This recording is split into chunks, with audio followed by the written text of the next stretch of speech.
हे हमारे द्वैत पिता परमेश्वर, हे हमारे उद्धारकर्ता प्रभु यीशु मसीह और हमारे मार्गदर्शक पवित्र आत्मा, आज की आराधना में हम आपकी उपस्थिति के लिए आपको धन्यवाद देते हैं और आपका तहे दिल से स्वागत करते हैं। परमेश्वर का वचन कहता है कि आज वह दिन है जिसे यहोवा ने बनाया है और हम सब इसमें मगन और आनंदित हों।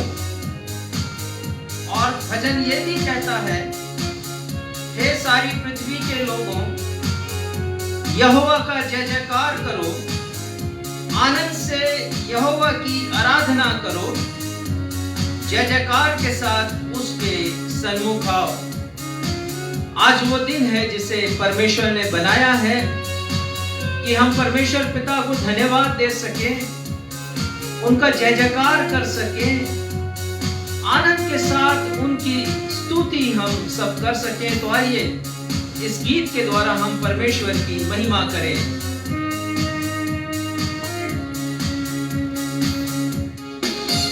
यह दिन प्रभु ने जो तुझको दिया, उसमें आनंदित रहो। यह दिन प्रभु ने जो तुझको दिया, उसमें आनंदित रहो।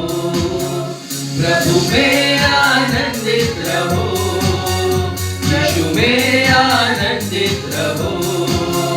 प्रभु में आनंदित रहो, यीशु में आनंदित रहो।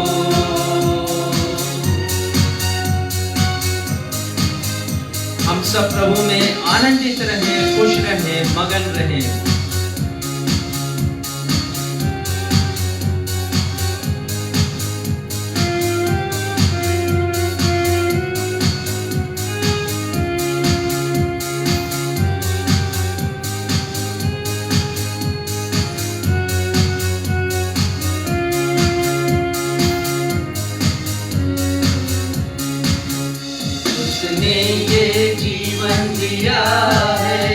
उसका धन्यवाद करो, सारी पृथ्वी के लोगों, प्रभु का धन्यवाद करो। उसने ये जीवन दिया है, उसका धन्यवाद करो। सारी पृथ्वी के लोगों, प्रभु का धन्यवाद करो। प्रभु का धन्यवाद करो, यीशु का धन्यवाद करो। प्रभु का धन्यवाद करो, यीशु का धन्यवाद करो। यह दिन प्रभु ने जो तुझको दिया, उसमें आनंदित रहो। यह दिन प्रभु ने जो तुझको दिया, उसमें आनंदित रहो। प्रभु में आनंदित रहो, यीशु में आनंदित रहो। प्रभु में आनंदित रहो, यीशु में आनंदित रहो। प्रभु में आनंदित रहो, यीशु में आनंदित रहो।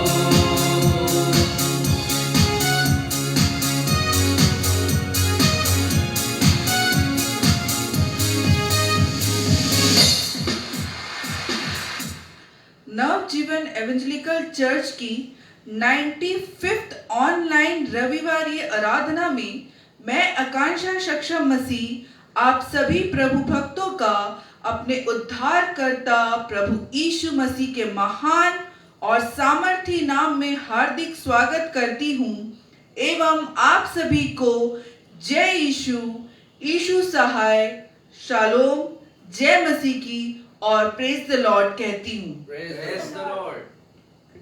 प्रिय भाइयों और बहनों, पिछले अनेक रविवारों से हम परमेश्वर के राज्य या किंगडम ऑफ गॉड के विभिन्न पहलुओं पर मनन चिंतन कर रहे हैं। उसी श्रृंखला में हम अपने पिछले रविवार या अच्छी तरह समझ लिया कि जब तक हम अपने आप को बालक के समान छोटा नहीं करेंगे, अर्थात नम्र और दीन नहीं करेंगे, तब तक हम स्वर्ग के राज्य में प्रवेश करने से वंचित रहेंगे। आज हमारे पास्टर साहब उसी विषय को आगे बढ़ाते हुए आप सभी को बतलाएंगे कि यदि हम परमेश्वर पिता की आज्ञाओं को नहीं मानेंगे एवं परमेश्वर की अपेक्षा धन संपत्ति से अधिक प्रेम रखेंगे तो स्वर्ग के राज्य में प्रवेश करने से वंचित कर दिए जाएंगे। आज के चुनौतीपूर्ण संदेश को सुनने के लिए कृपया आराधना के अंत तक बने रहिए। आइए इस समय हम सब परमेश्वर के महान प्रेम का वर्णन करने वाले एक लोकप्रिय गीत को गाकर उनके नाम का महिमा प्रदान करें। और गीत के बोल हैं, तू प्यार का सागर, सागर दया का तू है, तेरे प्यार के सागर में हम तैरना चाहते हैं।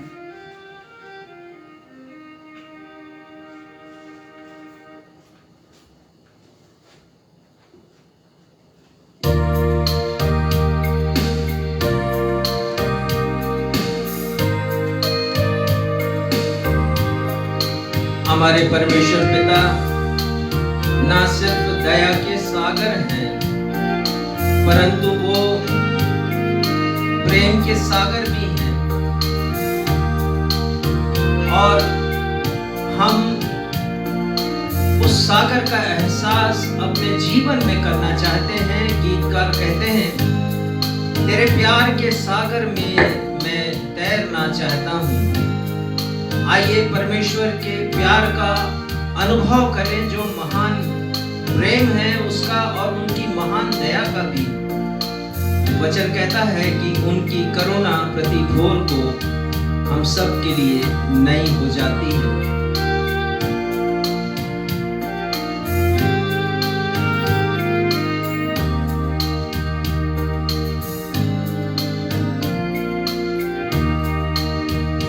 तू प्यार का सागर, सागर दया का तू है।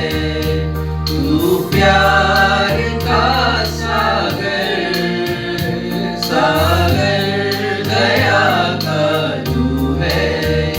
तेरे प्यार के सागर में हम तैरना चाहते हैं। तेरे प्यार के सागर में हम तैरना चाहते हैं।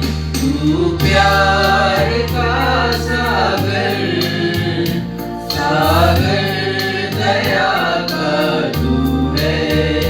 तू प्यार का सागर, सागर दया का तू है।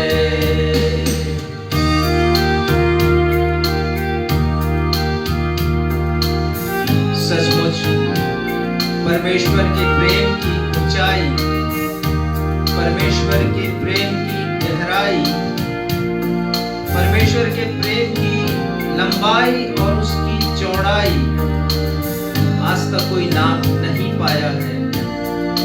लेकिन इसका अर्थ ये नहीं है कि हम उस प्रेम को जानने की कोशिश भी ना करें। आइए इस पद को गाएं। गहराई मिले सागर की, ऊंचाई मिले आसमां की। गहराई मिले सागर की, ऊंचाई मिले आसमां की, पर कोई नाप ना पाएगा गहराई तेरे प्यार की। पर कोई नाप ना पाएगा गहराई तेरे प्यार की।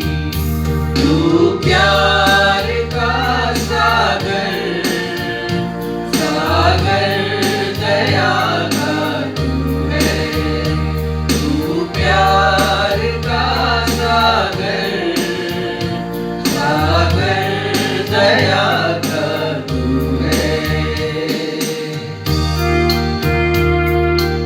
हम सब जानते हैं कि परमेश्वर ने अपने बड़े प्रेम के कारण मानव रूप धारण किया ताकि वो मानव को जो पाप में डूबा हुआ है, पाप के अंधकार में खोया हुआ है, उसे वो बचा सके और उसे मुक्ति दे सके। और प्रभु के बड़े प्रेम को हम गोलगथा के क्रूस पर देखते हैं, जहां पर प्रभु यीशु मसीह ने अपने शरीर को दिया कि वो तोड़ी जाए और रक्त की एक बूंदों को बहाया कि हमें पापों की क्षमा मिले।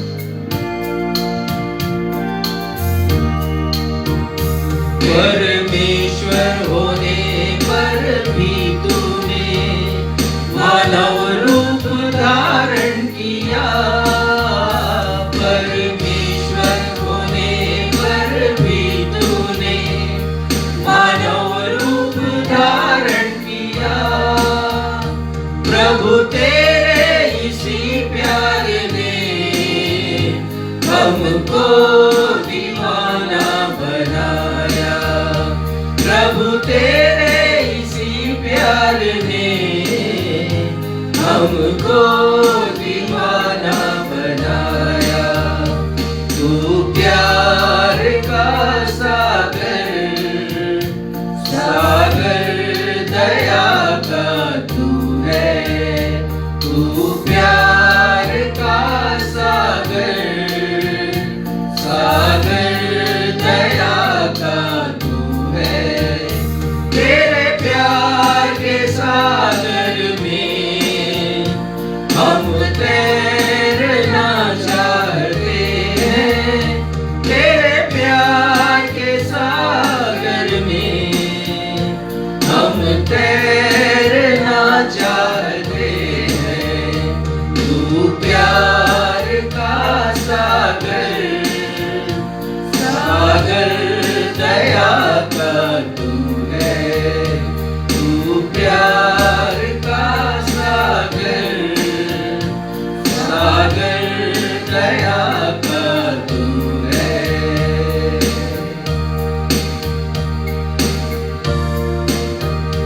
उत्तरवादी पाठ के लिए हम निकाल लेंगे भजन संहिता अध्याय 19 पद 7 से लेकर 14 तक, जिसे पढ़ने में अगुवाई सक्षम मसीह करेंगे। भजन संहिता 19 पद 7 से 14।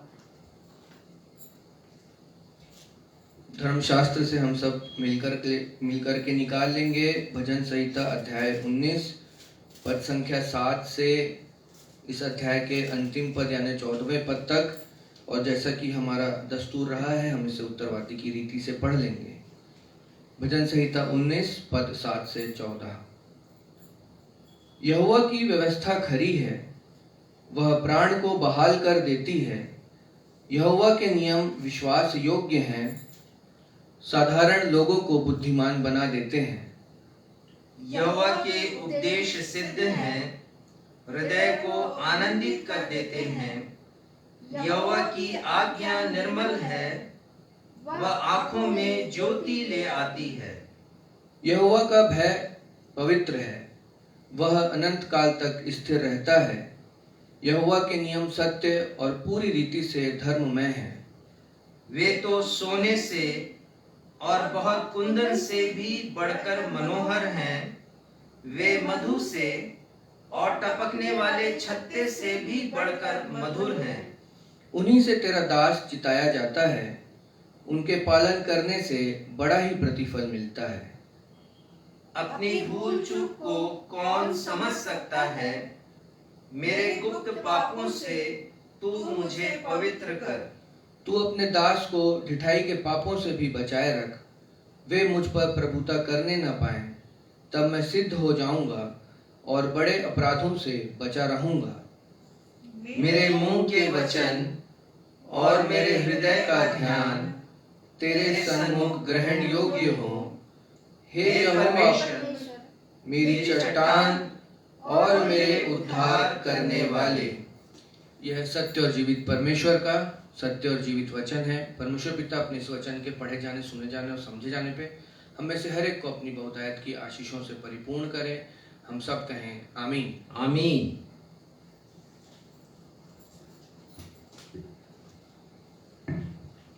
अब समय होगा कि हम अपने पास्टर इंचार्ज से सूचनाओं को सुन लेंगे। सूचनाओं के पश्चात वे हम सभी के लिए मध्यस्थता की प्रार्थना करेंगे। यदि आपके पास कोई प्रार्थना अनुरोध हो तो कृपया उसे फेसबुक के कमेंट बॉक्स में लिखकर हमें भेज दीजिए। हम आपके लिए प्रार्थना करेंगे।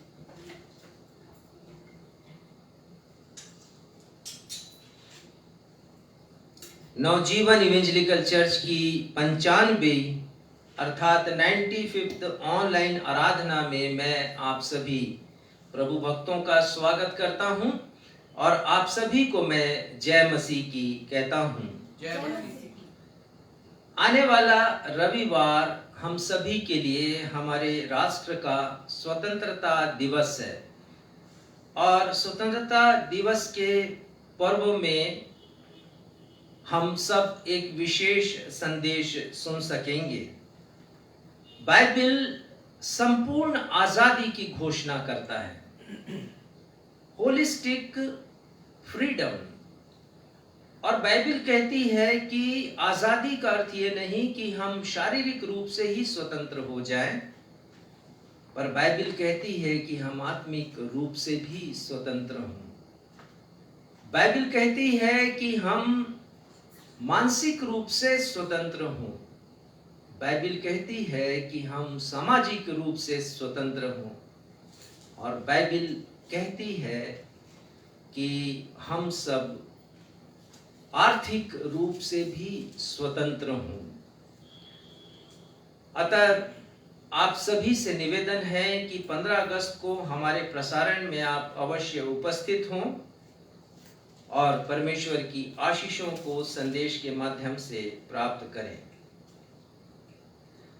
बेटी सायशा प्रार्थना मसीह के जन्म एवं अन्नप्राशन की खुशी में मेरे पुत्र क्षितिज एवं उनकी पत्नी डॉक्टर शेफाली के साथ हमारे संपूर्ण परिवार की ओर से स्वतंत्रता दिवस के दिन झुग्गी बस्ती में रहने वाले भिक्षावृत्ति पर आश्रित लोग एवं पन्नी बीनने वाले असहाय, अपंग, निराश्रित लोग 200 झुग्गी निवासियों को भोजन एवं मिष्ठान का वितरण किया जाएगा।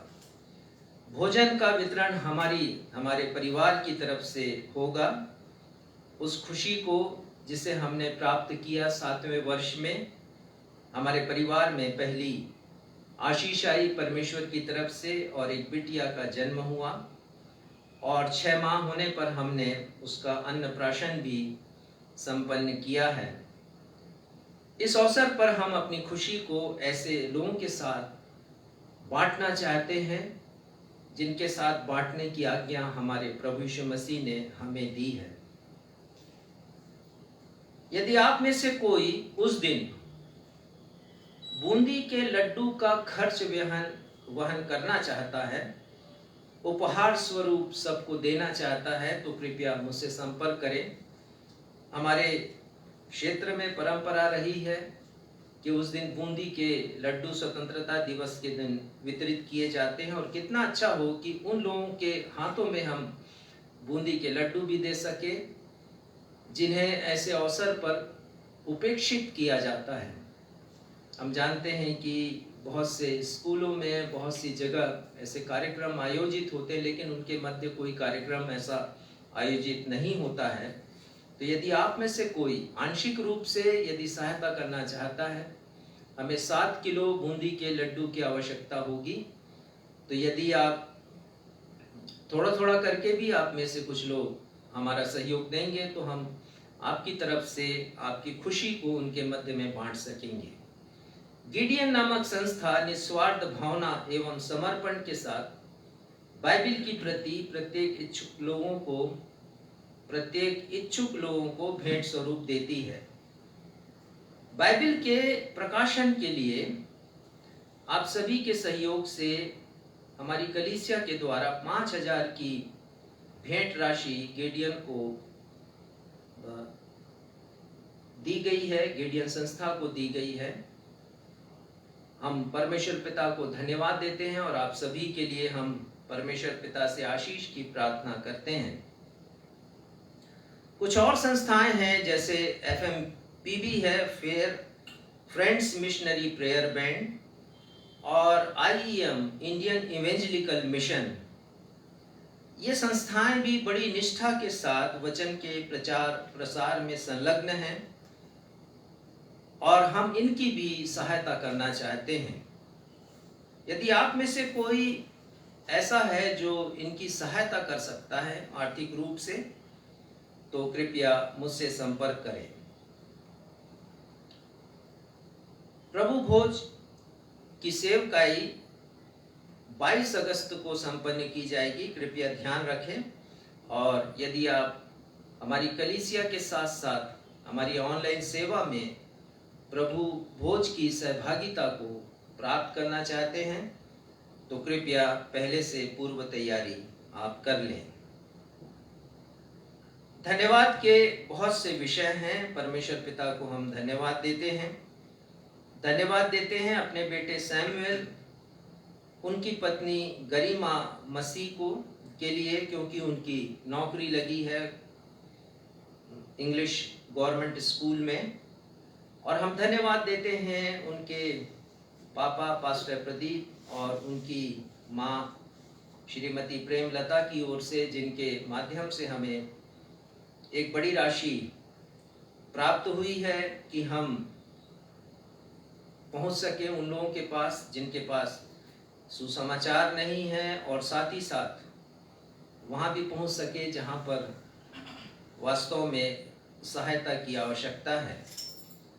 हम धन्यवाद देते हैं भाई योगेश और उनकी पत्नी मैरी आनंद को, उनके पिता डॉक्टर राम को, उनकी माँ श्रीमती सरोज आनंद को, उनकी तरफ से हमें साप्ताहिक भेंट प्राप्त हुई है और धन्यवादी भेंट भी प्राप्त हुई है। परमेश्वर पिता इस परिवार के ऊपर अपनी आशीष बना कर रखे।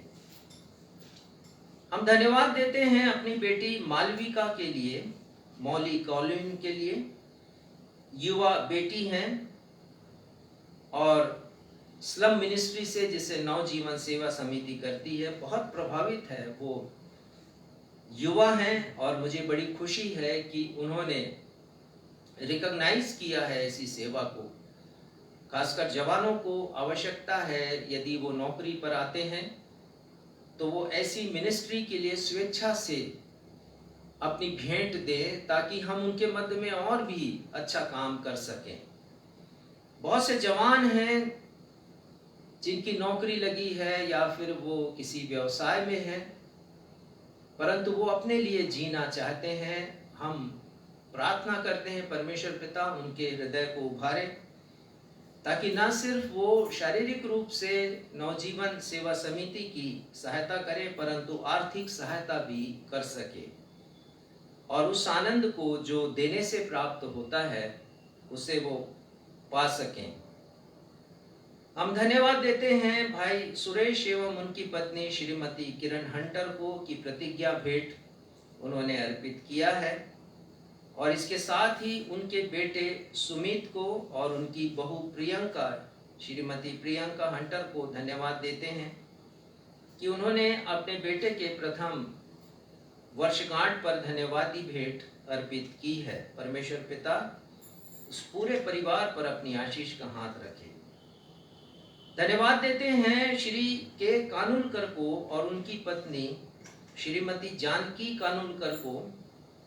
उन्होंने एक बड़ी राशि हमें दी है कि हम कलीसिया का निर्माण कर सकें, चर्च भवन बना सकें जहां पर परमेश्वर के नाम की आराधना और स्तुति हो सके। परमेश्वर पिता इस परिवार पर अपनी बड़ी आशीष का हाथ रखें। प्रार्थना करते हैं हम भाई सुनील और उनकी पत्नी श्रीमती अमृता शेवांग के लिए, जिन्होंने हमारे स्लम मिनिस्ट्री के लिए अपनी भेंट अर्पित की है। परमेश्वर पिता इस परिवार पर भी अपनी आत्मिक और भौतिक आशीषें प्रदान करें। धन्यवाद देते हैं बेटे वर्णित और उनकी पत्नी श्रीमती श्वेता सिंह के लिए, जिन्होंने अपनी प्रतिज्ञा भेंट हमें भेजी है और प्रति माह वो हमें बड़ी ईमानदारी के साथ अपनी भेंट भेज देते हैं हमारे अकाउंट में। परमेश्वर पिता इन दोनों पति पत्नी और उनकी बेटी शिफा को अपनी आशीषों से परिपूर्ण करे, और साथ ही साथ उनके पिता वीरेंद्र और उनकी माता रीटा सिंह को भी। हम धन्यवाद देते हैं कि भाई सुनील एवं उनकी पत्नी श्रीमती अर्चना दास ने स्लम मिनिस्ट्री के लिए अपनी भेंट अर्पित की है। ये एक परमेश्वर के भय में रहने वाला परिवार है और हमेशा नवजीवन सेवा समिति की सहायता करते हैं। परमेश्वर पिता इस परिवार के ऊपर अपनी बड़ी आशीष का हाथ रखे और इस परिवार को अपनी महिमा के लिए उपयोग में लाए। हम प्रार्थना करते हैं बहन उषा एवं उनके भाई धर्मेंद्र दास के लिए। उनकी भी मासिक प्रतिज्ञा भेंट हमें लगातार प्राप्त होती है। परमेश्वर पिता बहन उषा एवं उनके भाई धर्मेंद्र के परिवार के ऊपर अपनी स्वर्गीय आशीषें प्रदान करे, आत्मिक रूप से और भौतिक रूप से। हम धन्यवाद देते हैं डॉक्टर संदीप एवं उनकी पत्नी डॉक्टर रश्मि चरण के लिए। उनसे भी भेंटें हमें लगातार प्राप्त होती हैं। उन्होंने हमारे निःशुल्क जन स्वास्थ्य केंद्र जो कि कोसीर में है उसके लिए अपनी भेंट अर्पित की है। परमेश्वर की बड़ी आशीष इस परिवार पर आए। प्रार्थना अनुरोध इस प्रकार है। भाई रतनलाल का परिवार उत्तराखंड में रहता है। वे हमारे ऑनलाइन प्रसारण के नियमित दर्शक हैं। उन्होंने प्रार्थना अनुरोध भेजा है। भाई रतनलाल स्वयं एलर्जी की बीमारी से ग्रसित हैं और पहले भी हमने इनके लिए प्रार्थनाएं की हैं और आज भी इनके लिए हम प्रार्थना करते हैं कि परमेश्वर पिता अपना अद्भुत आश्चर्यजनक कार्य इस परिवार पर प्रकट करें। भाई रतनलाल के शरीर में जो भी एलर्जी है उसे वो दूर करें। उनकी बेटी रंजिता, उसे माइग्रेन की शिकायत है और हम उनके लिए भी प्रार्थना कर रहे हैं और आज भी करेंगे कि परमेश्वर पिता उन्हें चंगाई दें। उनकी एक और बेटी सरोजनी तथा उनका बेटा कपिल उत्तराखंड के शासकीय स्कूल में टीचरशिप के एंट्रेंस एग्जाम में आज वो अपीयर हो रहे हैं। आज ही परीक्षा है। परमेश्वर पिता इन दोनों को सफलता प्रदान करें ताकि शासकीय स्कूल में इनकी नौकरी लग सके। हम प्रार्थना करते हैं भाई रोहित भास्कर जो कि एक विश्वासी थे और जिनके घर में गृह कलीसिया लगती है। हार्ट अटैक से उनका निधन हो गया पिछले सप्ताह। हम उनकी पत्नी श्रीमती उर्वशी भास्कर के लिए और परिवार के लोगों के हृदय में उस शांति के लिए प्रार्थना करते हैं जो मानवीय समझ के परे है और इस बड़े दुख को सहने की शक्ति उस परिवार को परमेश्वर पिता प्रदान करें। आइए इन सारे विषयों के लिए हम प्रार्थना करें। हमारे पिता, ये सारे विषय आपके सामने खुले हैं, आप सब कुछ जानते हैं पिता, और सारे निवेदनों को हम नाम बनाम अपने उद्धारकर्ता प्रभु यीशु मसीह के अद्वितीय नाम में आपके सिंहासन के समक्ष रखते हैं। पिता, सभी परिवारों को जिन्होंने अपनी धन्यवादी भेंटें अर्पित की हैं, हम प्रार्थना करते हैं कि आप आत्मिक आशीषों से परिपूर्ण करें, भौतिक आशीषें दें पिता। उनके परिवार में कुशलता हो, उनके परिवार में सुख, शांति और चैन हो। उनके परिवार की योजनाओं को प्रभु यीशु मसीह में पूरा करें। प्रार्थना करते हैं पिता कि वे इसी प्रकार और हमारे अन्य दर्शक भी, श्रोता भी हमारी कलीसिया की आवश्यकताओं को पूरा करें और साथ ही साथ हमारी सेवा समिति की आवश्यकताओं को, ताकि हम आपके बेटे प्रभु यीशु मसीह को महिमा प्रदान कर सकें। पिता, जो निवेदन हमने पढ़े हैं उन सारे निवेदनों को आपके सन्मुख रखते हैं। हम प्रार्थना करते हैं भाई रतनलाल जी के लिए और उनके परिवार के लिए जो उत्तराखंड में रहते हैं। प्रार्थना करते हैं पिता, उनके शरीर में जो एलर्जी है आप उसे दूर करें प्रभु। आपके लिए कोई भी कार्य असंभव नहीं है। आप चंगाई देने वाले परमेश्वर हैं। उनका विश्वास आपकी दूर करें।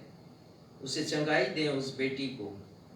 साथ ही हम प्रार्थना करते हैं उनकी बेटी सरोजनी के लिए, पुत्र कपिल के लिए जो आज परीक्षा दे रहे हैं और हो सकता है कि अभी वो परीक्षा में शामिल भी हों। आप उन पर कृपा करें प्रभु, उन्हें बुद्धि ज्ञान समझ से परिपूर्ण करें ताकि अपने एग्जाम्स को बहुत अच्छी तरह लिख सकें और सफलता आपकी ओर से उन्हें मिल सके। प्रार्थना करते हैं भाई रोहित भास्कर के लिए, रोहित भास्कर के परिवार के लिए जिन्हें आपने अपने पास बुला लिया है। प्रार्थना करते हैं परिवार के प्रत्येक जनों को अपनी असीम शांति से परिपूर्ण कीजिए। पिता, ये सारे निवेदनों को हम आपके सन्मुख रखते हैं। प्रार्थना करते हैं आने वाले समय में हमारी जो योजनाएं हैं उसे आप पूरा करें। गिडियन संस्था को आप और भी बढ़ाएं पिता, अपने नाम की महिमा के लिए लगातार उपयोग में लाएं। हम आपकी महिमा करते हैं, अपनी इस प्रार्थना को आपके बेटे हमारे मुक्तिदाता प्रभु यीशु मसीह के नाम से मांगते हैं। सुनिए और ग्रहण कीजिए। हम सब कहें आमीन। प्रभु की प्रार्थना भी हम सब साथ साथ कहेंगे।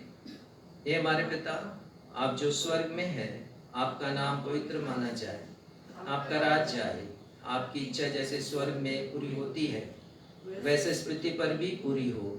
हमारे दिन भर की रोटी आज हमें दीजिए और जैसे हमने अपने अपराधियों को क्षमा किया वैसे ही हमारे अपराधों को क्षमा कीजिए।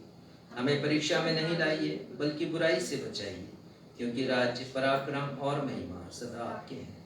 आमीन। जय मसीह।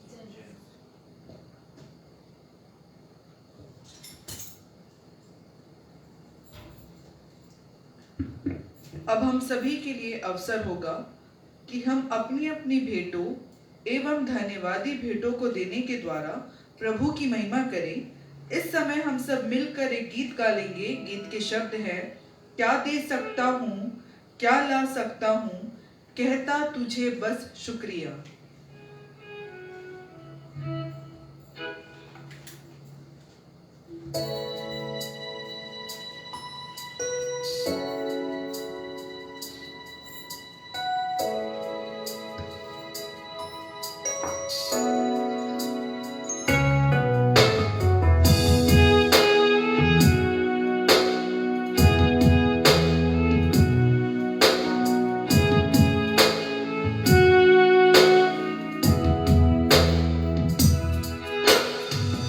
दे सकता हूँ, क्या ला सकता हूँ, कहता तुझे बस शुक्रिया। ओ क्या दे सकता हूँ, क्या ला सकता हूँ, कहता तुझे बस शुक्रिया।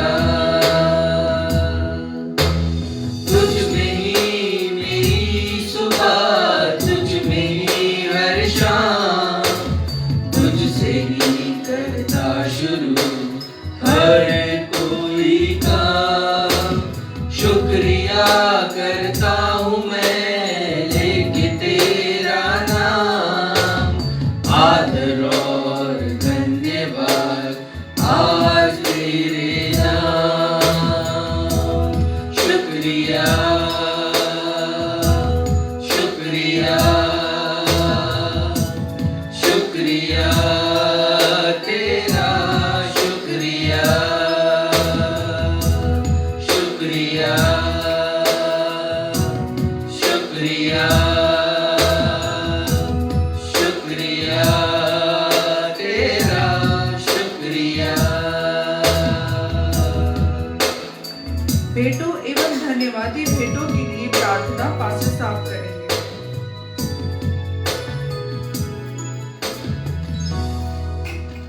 हे हमारे पिता, इन भेंटों के साथ साथ हम सब अपने आप को भी आपके सिंहासन के समक्ष लाते हैं और अर्पित करते हैं पिता।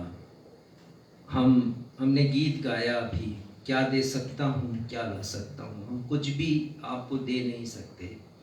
जो कुछ हम देते हैं आपको वो सब आपका ही है, और जो कुछ आप हमें देते हैं उसी का कुछ अंश हम आपको देते हैं ताकि आपके स्वर्गीय राज्य में हमारे प्रभु यीशु मसीह की महिमा हो सके। प्रार्थना करते हैं पिता कि जिन जिन भेंटकर्ताओं ने अपनी अपनी भेंटें आज अर्पित की हैं, और उन सभी के लिए जिन्होंने अपनी धन्यवादी भेंटें अर्पित की हैं, हम आपकी महिमा करते हैं प्रभु। प्रार्थना करते हैं उन सभी की ज़िंदगी में आपकी आशीष का हाथ हो। अभी जिन भी परिवारों ने अपनी अपनी भेंटें एकत्रित की हैं अपने अपने निवास स्थान में, उन सभी को भी आशीषित कीजिए। होने दीजिए पिता, हमारे जीवन का एक ही मकसद हो कि हम अपने जीवन के द्वारा, अपने कार्यों के द्वारा, आपकी आज्ञाओं को मानने के द्वारा आपके बेटे प्रभु यीशु मसीह को महिमा प्रदान कर सकें। इस विनती को हम सब कुछ के देने वाले प्रभु यीशु मसीह के नाम से मांगते हैं। सुनिए और ग्रहण कीजिए। हम सब कहें आमीन। पवित्र शास्त्र बाइबल से पाठों का पठन।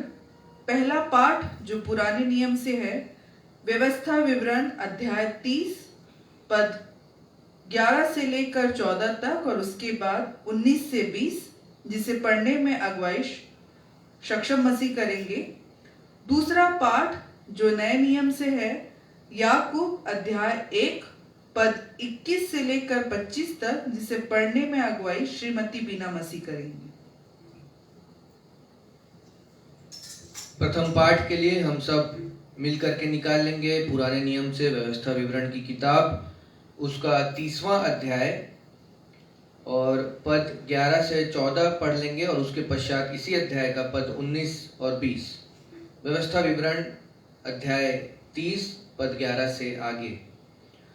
देखो, यह जो आज्ञा मैं आज तुझे सुनाता हूँ, वह न तो तेरे लिए अनोखी और न दूर है, और न तो यह आकाश में है कि तू कहे, कौन हमारे लिए आकाश में चढ़कर उसे हमारे पास ले आए और हमको सुनाए कि हम उसे माने। और न यह समुद्र पार है कि तू कहे, कौन हमारे लिए समुद्र पार जाए और उसे हमारे पास ले आए और हमको सुनाए कि हम उसे माने।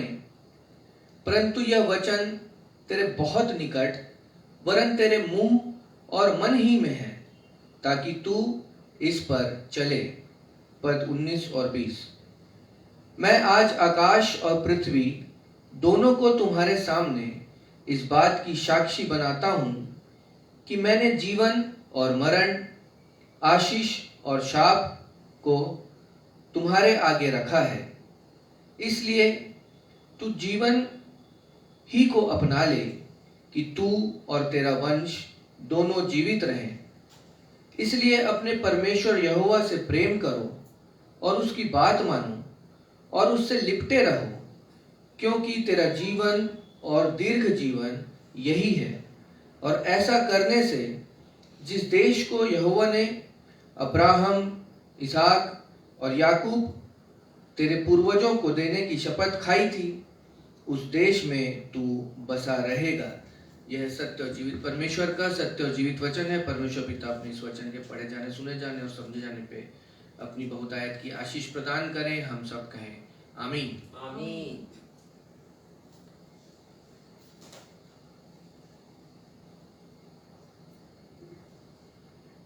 हमारे शांति के राजकुमार प्रभु यीशु मसीह ने आप सबों को जय मसीह की।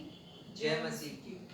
मैं आपके समक्ष नए नियम से पढ़ लूंगी याकूब की पत्री, उसका 5वां अध्याय पद 1 से 5 तक। याकूब की पत्री पहला अध्याय पद 21 से 24।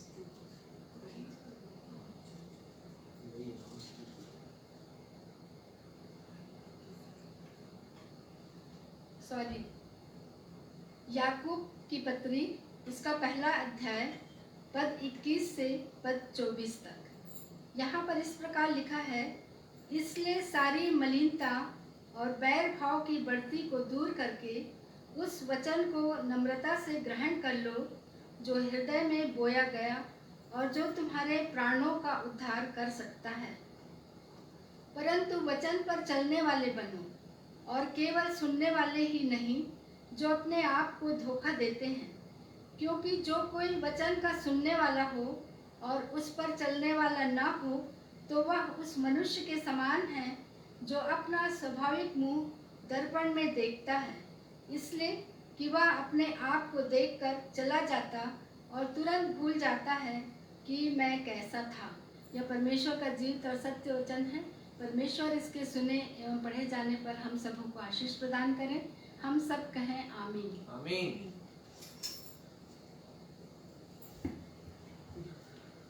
सुसमाचार पाठ के लिए हम निकाल लेंगे मत्ती रचित सुसमाचार अध्याय 7 पद 21 से लेकर 27 तक, जिसे पढ़ने में अगुवाई रेवरेंड राजेश मसीह करेंगे।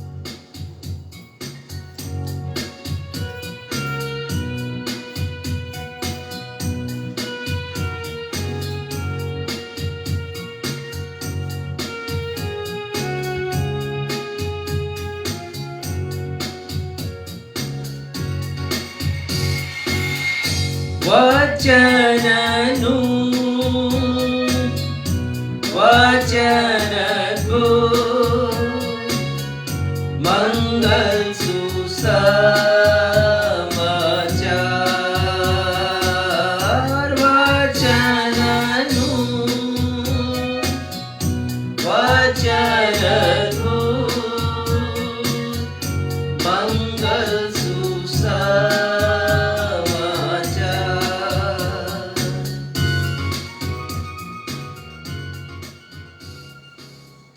आज का सुसमाचार का पाठ मत्ती रचित सुसमाचार 7वां अध्याय उसकी पद संख्या 21 से पद संख्या 27 तक। और यहाँ इस प्रकार लिखा है, जो मुझसे हे प्रभु कहता है, उनमें से हर एक स्वर्ग के राज्य में प्रवेश नहीं करेगा, परंतु वही जो मेरे स्वर्गीय पिता की इच्छा पर चलता है।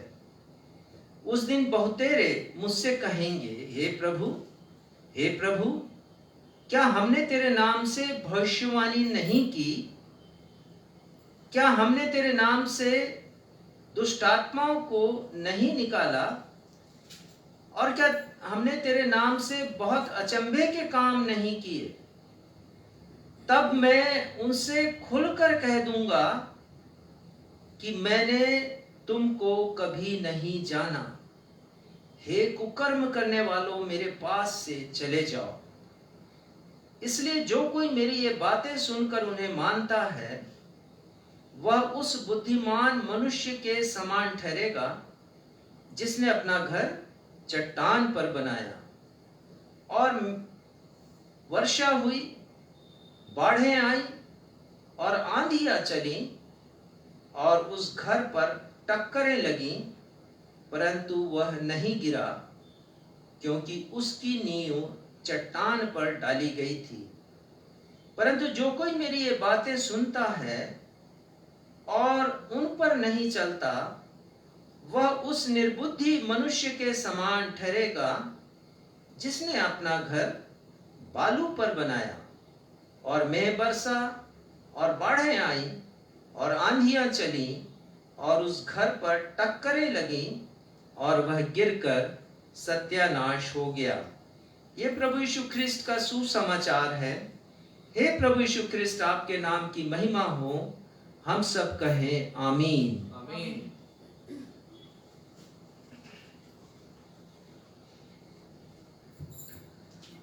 अब हम सभी के लिए सुनहरा समय होगा जब हम सप्ताह भर की आत्मिक ऊर्जा प्राप्त करने के लिए परमेश्वर के दास रेवरेंड राजेश मसीह से संदेश सुने। संदेश का विषय है, जो कोई परमेश्वर की आज्ञाओं का पालन नहीं करेगा एवं परमेश्वर की अपेक्षा धन संपत्ति से अधिक मोह करेगा, वह स्वर्ग के राज्य में प्रवेश करने से वंचित किया जाएगा। Whosoever shall not obey the commandment of God and shall love money more than God shall be deprived of to enter in the kingdom of God। परंतु इसके पहले कि हम संदेश सुने, आइए हम एक गीत गाएं जो आज के वचन से ताल्लुक रखता है। गीत के शब्द हैं, आखिरी नरसिंगा फूका जाने वाला है, तेरा मेरा सबका यीशु आने वाला है, तू कहाँ होगा, तू कहाँ होगा।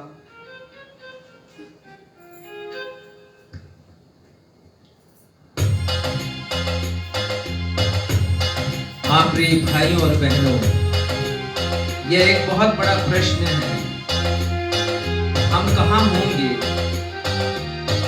हम द्वार के भीतर होंगे, स्वर्ग के राज्य के द्वार के भीतर, या स्वर्ग के राज्य के बाहर?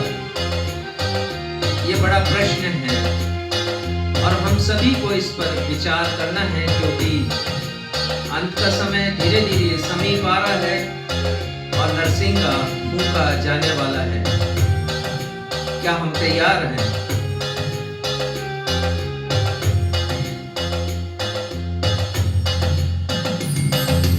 आखिरी नरसिंगा फूंका जाने वाला है, तेरा मेरा सबका यीशु आने वाला है। आखिरी नरसिंगा फूंका जाने वाला है, तेरा मेरा सबका यीशु आने वाला है। तू कहाँ होगा? तू कहाँ होगा? तू कहाँ होगा? तू कहाँ होगा?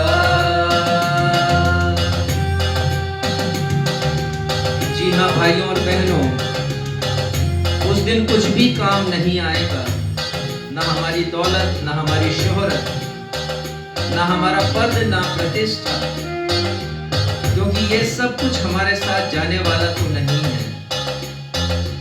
और इस प्रकार हम अकेले हो जाएंगे यदि हमने परमेश्वर पिता की आज्ञाओं को नहीं माना, यदि हमने उनकी इच्छा के अनुसार हमने जीवन व्यतीत नहीं किया।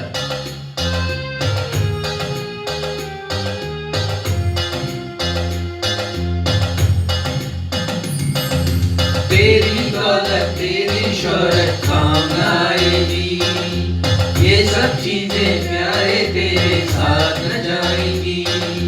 तेरी दौलत तेरी शोहरत काम आएगी, ये सब चीजें प्यारे तेरे साथ न जाएंगी। दुनिया में तू तन्हा रह जाने वाला है, दुनिया में तू तन्हा रह जाने वाला है। तू कहाँ होगा? तू कहाँ होगा? तू कहाँ होगा? तू कहाँ होगा? आखिरी नरसिंगा फूंका जाने वाला है, तेरा मेरा सबका यीशु आने वाला है। आखिरी नरसिंगा फूंका जाने वाला है, तेरा मेरा सबका यीशु आने वाला है। तू कहाँ होगा? तू कहाँ होगा? तू कहाँ होगा? तू कहाँ होगा? तू कहाँ होगा? तू कहाँ होगा?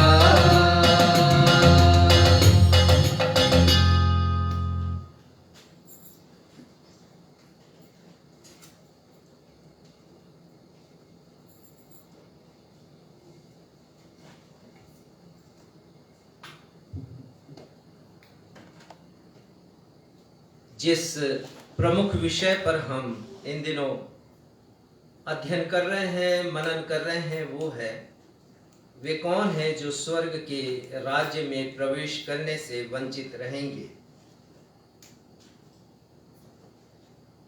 और इससे संबंधित जिस विषय पर आज हम विचार करेंगे, जिसकी व्याख्या वचन के द्वारा मैं आप सभी के सम्मुख करूंगा, वो विषय है जो कोई परमेश्वर की आज्ञाओं का पालन नहीं करेगा, वो स्वर्ग के राज्य में प्रवेश करने से वंचित रहेगा।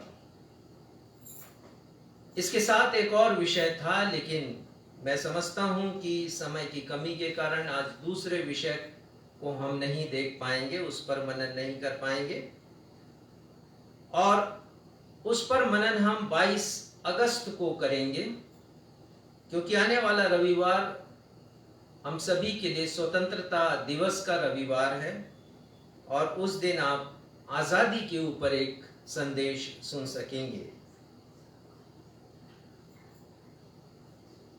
पिछले रविवार अर्थात 1 अगस्त को हमने प्रथम बिंदु के ऊपर विचार किया कि वे कौन हैं जो परमेश्वर के राज्य में प्रवेश करने से वंचित रहेंगे। और ये विषय मैं इसलिए ले रहा हूं कि मैं और आप हम सब सतर्क हो जाएं, अपने आप को तैयार कर लें ताकि हमें पछताना ना पड़े। पिछले रविवार जिस बिंदु के ऊपर हमने विचार किया था वो था, जो कोई अपने आप को बालकों के सदृश छोटा नहीं करेगा। हमने विचार किया कि शारीरिक रूप से छोटा करने की बात प्रभु यीशु मसीह नहीं कर रहे हैं, वो कह रहे हैं अपने आप को। और ये आप बहुत बड़ा शब्द है, क्योंकि यही आप हमें बहुत ऊंचाई तक लेकर जाता है, घमंड से भर देता है, अहम ईगो हमारे जीवन में ये ले आता है। तो प्रभु यीशु मसीह ने कहा कि बालक के सदृश तुम्हें छोटा बनना पड़ेगा, अर्थात तुम्हें अपने आप को दीन करना पड़ेगा। और जब हम ऐसा करेंगे तो स्वर्ग के राज्य में हम प्रवेश कर पाएंगे, अन्यथा हम वंचित रहेंगे। हमने सीखा था कि एक छोटी सी भूल, एक छोटी सी असावधानी, एक छोटी सी लापरवाही हमें स्वर्ग में प्रवेश करने से वंचित कर सकती है। एक उदाहरण मैंने आपको दिया था विश्व प्रसिद्ध एथलेटिक धाविका शाइनी अब्राहम के बारे में, और मैंने बताया था कि 1986 में साउथ कोरिया की राजधानी सियोल में वो परफॉर्म कर रही थी 800 मीटर की रेस में। क्षमा करेंगे, पिछली बार मैंने साउथ अफ्रीका कह दिया था, पर सियोल साउथ कोरिया की राजधानी है, कृपया सुधार लेंगे। और वो मशहूर धाविका थी, बहुत उम्मीद थी कि वो प्रथम स्थान पर आएंगी और वो आई भी। 800 मीटर की दौड़ को उन्होंने सबसे कम समय में पूरा किया और अपने लक्ष्य तक पहुंची, और वो बड़ी खुश थी कि उन्हें पदक मिलेगा, गोल्ड मेडल। लेकिन अफसोस इस बात का हुआ कि वो प्रतियोगिता से वंचित कर दी गई, डिस्क्वालीफाई कर दी गई, उन्हें पदक नहीं मिला, क्योंकि उन्होंने एक छोटी सी भूल की थी, चूक की थी। समय से पहले ही उन्होंने अपना ट्रैक बदल लिया था। इसका एहसास भी उन्हें नहीं हुआ, तो बाद में अनुभव हुआ। बहुत बार हम जिंदगी को ऐसे ही बढ़ाते हैं, इस जीवन यात्रा को ऐसे ही पूरा करते हैं, एहसास नहीं करते कि प्रभु क्या चाहता है, मानते नहीं हैं, अनुभव नहीं करते हैं, सीखते नहीं हैं प्रभु की इच्छा क्या है। तो पिछले रविवार का अध्ययन एक अद्भुत अध्ययन था। YouTube पर और Facebook पर वो वीडियो मौजूद है। आपने यदि नहीं देखा है तो अवश्य देखिए, और यदि देखा है पिछले रविवार, आप यदि शामिल हुए हैं या बाद में वीडियो देखा, तो एक बार और देख लीजिए, आप रिफ्रेश हो जाएंगे। आज हम दूसरे बिंदु पर विचार करेंगे। तीसरा बिंदु आज हम नहीं ले पाएंगे, मैं क्षमा चाहता हूं, उसे 22 अगस्त को हम लेंगे। यदि इस बिंदु पर प्रभु यीशु मसीह के द्वारा बताए निर्देशों का, उनकी शिक्षा पर हमने विचार नहीं किया, उसका पालन नहीं किया, तो परमेश्वर के वचन का यकीन कीजिए, हम स्वर्ग के द्वार से स्वर्ग के भीतर प्रवेश करने से वंचित कर दिए जाएंगे। दूसरा बिंदु है आज के अध्ययन के लिए और हमारे आत्मिक ज्ञान के लिए, हमारी शिक्षा के लिए, जो कोई परमेश्वर की आज्ञाओं का पालन नहीं करेगा वह स्वर्ग के राज्य में प्रवेश करने से वंचित रहेगा।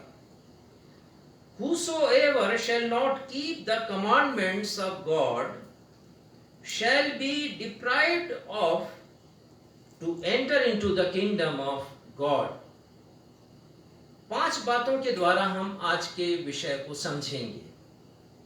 पहली बात तो यह है,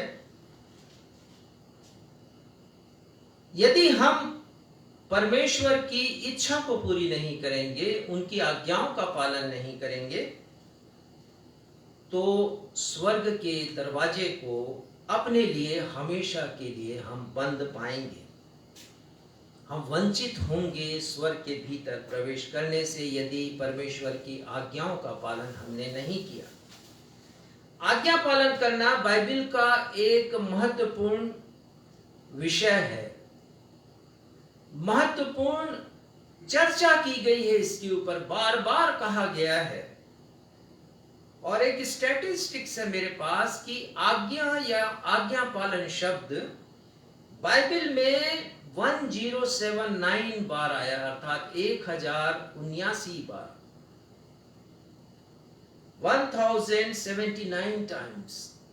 यह एक बहुत बड़ी संख्या है और यह संख्या ही इस बात को प्रदर्शित करती है कि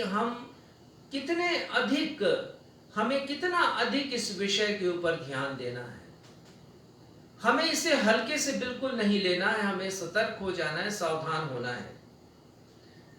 परमेश्वर की आज्ञा पालन का सीधा अर्थ यह है कि हम परमेश्वर के प्रति अपनी विश्वास योग्यता, फेथफुलनेस, परमेश्वर के प्रति अपनी निष्ठा, लॉयल्टी, परमेश्वर के प्रति अपनी स्वामी भक्ति को हम प्रमाणित करें। आज्ञा पालन का मतलब है कुछ प्रमाणित करना है कार्य के द्वारा,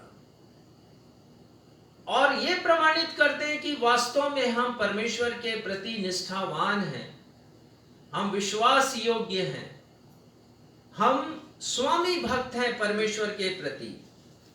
यदि मैं और आप उनको मास्टर कहते हैं, अपने जीवन का स्वामी कहते हैं।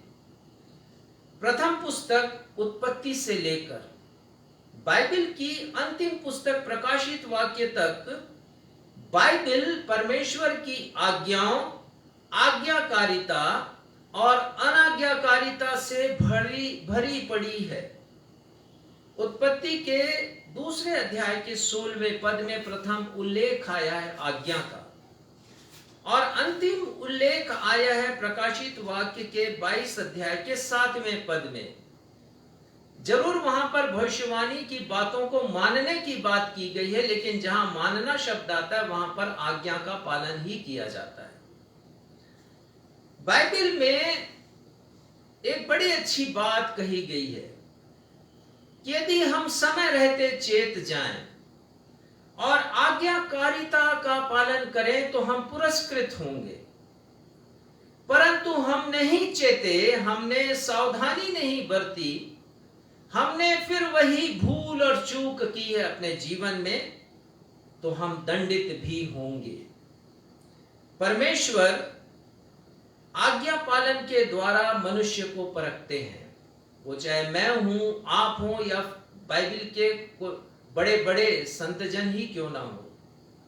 परमेश्वर ने सबको परखा है आज्ञा पालन के स्तर पर, और ये देखा है कि वास्तव में वो परमेश्वर के प्रति विश्वास योग्य है कि नहीं, जैसा मैंने बताया, परमेश्वर के प्रति निष्ठावान है कि नहीं, और परमेश्वर के प्रति स्वामी भक्त है कि नहीं, डिवोटेड है कि नहीं। वास्तव में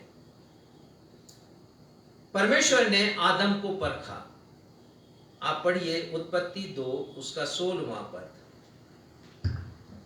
और यहोवा परमेश्वर ने आदम को यह आज्ञा दी, यहोवा परमेश्वर ने आदम को यह आज्ञा दी है और उससे कहा है कि तू वाटिका के हर एक वृक्ष के फल को बेखटके खा सकता है, परंतु जो वृक्ष वाटिका के मध्य में है, भले और बुरे ज्ञान का वृक्ष, 2 वृक्ष थे मध्य में, एक जीवन का वृक्ष था जिसे वो खा सकते थे, और एक भले और बुरे ज्ञान का वृक्ष था जिसे खाने की मनाही थी परमेश्वर की तरफ से। तो उन्होंने परमेश्वर की आज्ञा का उल्लंघन किया। आदम ने किस दृष्टिकोण से उल्लंघन किया? हम सब जानते हैं, हवा ने तो फल खाया, आज्ञा नहीं मानी परमेश्वर की। लेकिन आदम के बारे में क्या पढ़ते हैं? 3 अध्याय का 17वां पद पढ़िएगा। और आदम ने उसने कहा, तूने जो अपनी पत्नी की बात सुनी। परमेश्वर ने आदम से कहा कि तूने जो अपनी पत्नी की बात सुनी है, अर्थात मानी है, पत्नी की बात मान करके उसने उस फल को खाया जो कि वर्जित फल था। परमेश्वर की आज्ञा का पालन नहीं किया, परमेश्वर की आज्ञा की उपेक्षा की, अनाज्ञाकारिता की और पत्नी की बात को उसने माना और ये उसके लिए पाप गिना गया। परमेश्वर ने अब्राहम को परखा। उत्पत्ति 22:1 में लिखा है कि परमेश्वर ने यह कहकर अब्राहम की परीक्षा की, उसे कहा कि तेरा जो पुत्र है उसे तू बलिदान चढ़ा दे। और हम अनुपम आज्ञाकारिता की मिसाल वहां पर देखते हैं। आज हम इसके पूरे विवरण में नहीं जाएंगे क्योंकि पूरी बात आपके सामने खुली है। आप सब अच्छी तरह जानते हैं कि अब्राहम ने क्या किया अपने पुत्र को बलिदान करते समय, और परमेश्वर ने क्या आश्चर्य कर्म वहां पर किया। परमेश्वर ने अय्यूब को भी परखा है। हम अय्यूब के पहले अध्याय, दूसरे अध्याय में बड़ी अच्छी तरह इस बात को पढ़ते हैं और हम जानते हैं कि किस प्रकार से उन्होंने शैतान को आज्ञा दी कि वो अय्यूब को परख सके। और तो और परमेश्वर ने प्रभु यीशु मसीह को भी परखा है। इब्रानी 4:15 आप पढ़िएगा। इब्रानी 4:15। तो यदि मैं और आप परखे जाते हैं तो ये मत पूछना, ये मत सोचना भी आप कि हम मसीही हैं तो क्यों परमेश्वर हमें परखते हैं। जैसा मैंने बताया, आज्ञा पालन के स्तर पर वो परखते हैं हमें कि हम परमेश्वर के प्रति कितने विश्वास योग्य हैं, निष्ठावान हैं, कितने स्वामी भक्त हैं। पढ़िएगा इब्रानी 4:15। क्योंकि हमारा ऐसा महायाजक नहीं जो हमारी निर्बलताओं में हमारे साथ दुखी ना हो सके, वरन वह सब बातों में हमारे समान परखा तो गया। प्रभु यीशु मसीह हमारे समान परखे गए, जैसे मैं और आप परखे जाते हैं। और मत्ती 4 में लिखा है कि परखने वाले ने प्रभु यीशु मसीह से ये प्रश्न किए हैं। परखे गए प्रभु यीशु मसीह, अनेक जगहों पर, अनेक स्थानों पर प्रभु यीशु मसीह को परखा गया है, हमारी तरह परखा गया प्रभु यीशु मसीह। उसी प्रकार मेरी और आपकी परमेश्वर के प्रति विश्वास योग्यता, निष्ठा और स्वामी भक्ति परखी जाती है। आज्ञा पालन करने का अर्थ ये भी है कि हम आज्ञा को कार्य में परिवर्तित करें। आज्ञा पालन का सीधा सीधा अर्थ यही होता है। आज्ञा को हमें कार्य में परिवर्तित करना है, उसे तब्दील करना है।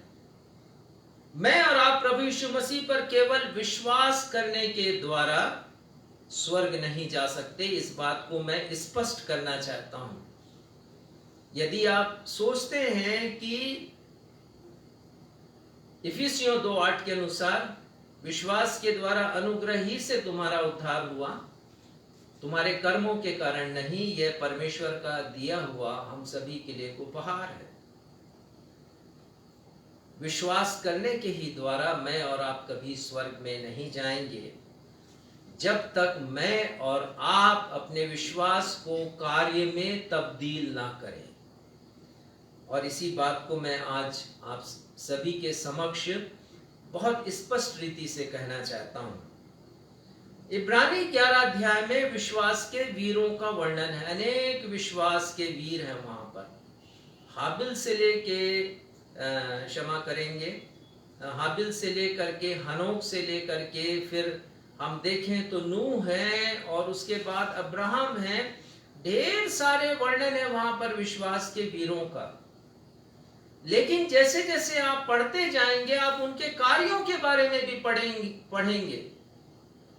केवल मुंह से कह देना कि मैं विश्वास करता मुझे स्वर्ग तक नहीं पहुंचाएगा, जब तक उस विश्वास को मैं कार्य में तब्दील ना कर दूं। याकूब 2:26 में याकूब लिखते हैं, जैसे देह आत्मा के बिना मरी हुई है, वैसे ही विश्वास कर्म के बिना भी मरा हुआ है। और इसी दूसरे अध्याय में वो कहते हैं कि यदि हम केवल विश्वास करते हों और काम ना करते हों तो कोई बहुत बड़ा काम नहीं करते, क्योंकि दुष्ट आत्माएं भी विश्वास करती हैं। इसलिए आज्ञा पालन करना बड़ा आवश्यक है। पहली बात के अंतर्गत हम देख रहे हैं कि यदि हमने आज्ञा पालन नहीं किया तो हम स्वर्ग जाने से, स्वर्ग के राज्य में प्रवेश करने से वंचित हो जाएंगे। दूसरी बात जिसे मैं आज आपके सामने रखना चाहता हूं, और वो है आज्ञा पालन हमारे लिए स्वर्ग के दरवाजे को खोल देता है। आज्ञा पालन नहीं करने से स्वर्ग में प्रवेश करने से वंचित, लेकिन यदि हम आज्ञाओं का पालन करेंगे तो हम आदर और सम्मान के साथ स्वर्ग के प्रवेश द्वार से स्वर्ग के भीतर प्रवेश करेंगे। एक पद देखिएगा, मत्ती 19 उसका 17वां पद, मत्ती अध्याय 19 उसका 17वां पद, उसका दूसरा हिस्सा। और मैं आपको बताता हूं यहां क्या लिखा है। यदि तू जीवन में प्रवेश करना चाहता है तो आज्ञाओं को माना कर। यह प्रभु यीशु मसीह का कथन है, निर्देश है प्रभु यीशु मसीह का। यदि हम जीवन को पाना चाहते हैं, अनंत जीवन को पाना चाहते हैं, यह प्रश्न उस धनी युवक ने किया था प्रभु यीशु मसीह से, और उसने पूछा था अनंत जीवन का अधिकारी होने के लिए मैं क्या करूं। तो प्रभु यीशु मसीह कहते हैं कि यदि तू जीवन को पाना चाहता, अर्थात अनंत जीवन को पाना चाहता है, तो आज्ञाओं को माना कर। If you wish to enter into life, keep the commandments, प्रभु यीशु मसीह ने कहा। प्रभु यीशु मसीह ने स्वर्गारोहण के पहले अंतिम निर्देश दिया अपने शिष्यों को। ये देख लीजिए मत्ती 28 और उसका 20वां पद। और प्रभु यीशु मसीह क्या कहते हैं, पढ़िएगा। और उन्हें सब बातें जो मैंने तुम्हें आज्ञा दी है मानना सिखाओ। उन्हें सब बातें जो मैंने तुम्हें बताई हैं, मैंने तुम्हें सिखाया है। ना सिर्फ मृत्यु के पहले परंतु पुनरुत्थान के पश्चात भी 40 दिनों तक प्रभु यीशु मसीह शिक्षा देते रहे अपने शिष्यों को। वो कहते हैं कि जो जो बातें मैंने तुम्हें सिखाई हैं, जो आज्ञाएं मैंने तुम्हें दी हैं, जिसके विषय मैंने बताया है, तुम उन्हें मानना सिखाओ। किन्हें? जो प्रभु यीशु मसीह पर विश्वास करते हैं, जिन्होंने बपतिस्मा लिया है। और ये कलीसिया की बड़ी जवाबदारी है। आज कलीसिया आत्मिक गर्त में क्यों जा रही है? क्योंकि उन्हें सिखाया नहीं जाता आज्ञा पालन करना। मुझे ये जानकर बड़ा आश्चर्य हुआ, एक युवा बेटी जब घर में आई तो उसने बताया कि उनके पास्टर ने बिना कोई क्लास लिए, बिना कोई शिक्षा दिए बपतिस्मा दे दिया, और ये उनकी परंपरा थी। उस बेटी को कुछ भी नहीं मालूम, ना परमेश्वर के विषय, ना यीशु मसीह के आने के विषय, ना पाप के विषय, ना उद्धार के विषय, ना अनंत जीवन के विषय। प्रभु यीशु मसीह कहते हैं शिष्यों से, स्वर्गारोहण के पहले बहुत सी शिक्षाएं उन्होंने दी। उनमें से एक निर्देश ये है, वो कहते हैं मत्ती के अंतिम अध्याय के अंतिम पद में, जो आज्ञा मैंने तुम्हें दी है उससे उन्हें मानना सिखाओ। ये कलीसिया की जवाबदारी है। प्रकाशित वाक्य पहले अध्याय का 3 पद, मानने के ऊपर हम सीखेंगे। मानने का मतलब आज्ञा पालन करना है। पढ़िएगा। धन्य है वह जो इस भविष्यवाणी के वचन को पढ़ता है और वे जो सुनते हैं और इसमें लिखी हुई बातों को मानते हैं। देखिए 3 बातें लिखी हैं यहाँ पर, और तब उसे धन्य कहा गया है। पहली बात, जो पढ़ता है इसे, पर सारे लोग नहीं पढ़ पाते हैं। इलिटरेसी भी है विश्व में, हमारे ही देश में है, साक्षरता नहीं है। तो जो पहली कर लेते हैं पढ़ता है और सुनता है, लेकिन परमेश्वर का वचन हमसे क्या कहता है। आज याकूब उसका पहला अध्याय और उसके 22 पद को पढ़ा गया और यहां लिखा है, वचन पर चलने वाले बनो, केवल सुनने वाले नहीं जो अपने आप को धोखा देते हैं।